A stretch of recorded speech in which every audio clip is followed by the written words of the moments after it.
तर आंबेडकरी अनुयायांनी हे आंदोलन केलं होतं। त्यानंतर ठाकरे गटानं सुद्धा आंदोलन केलेलं आहे। ठाकरे गटानं शिवसेना भवनाबाहेर आंदोलन केलंय। अमित शहा यांच्या वक्तव्याचा निषेध केला गेलाय।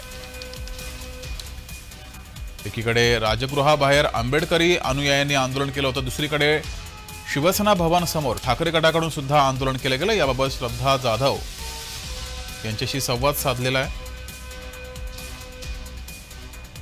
श्रद्धा जाधव यांच्यासोबत संवाद साधला आमचे प्रतिनिधी चेतन किर्दत यांनी। पाहूयात।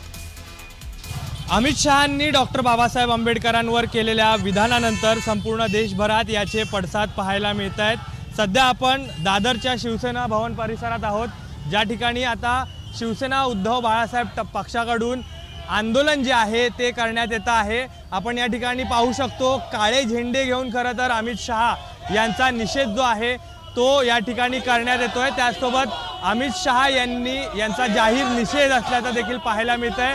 आपल्यासोबत श्रद्धा जाधव आहेत, माजी महापौर, त्यांची बातचीत करूया। मॅडम, काल देखील तुम्ही एक मोर्चा काढला होता, आज देखील मोर्चा काढलेला आहे।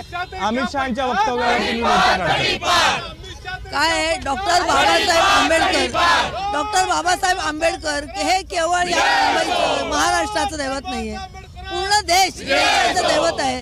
आणि देशाच्या पलीकडे सुद्धा जाऊन आज सुद्धा केवळ बाबासाहेबांना मानणाऱ्या पूर्ण जगामध्ये लोक आहेत। आणि त्यांच्याबद्दल असं वक्तव्य करणं फार देशाच्या आपल्या इतिहासामध्ये डॉक्टर बाबासाहेब असं बोललेले एक तरी व्यक्ती मला सांगा तुम्ही की डॉक्टर बाबासाहेबांचं नाव एवढ्या वेळा घेतलं असतं, त्याच्यापेक्षा देवाचं नाव घेतलं असतं तर तुम्ही स्वर्गात गेला असत। त्यांची हिंमत कशी होते हो? ह्यांची हिंमत कशी होते? ह्यांची हिंमत होते कशी? हा सत्तेचा माज आहे।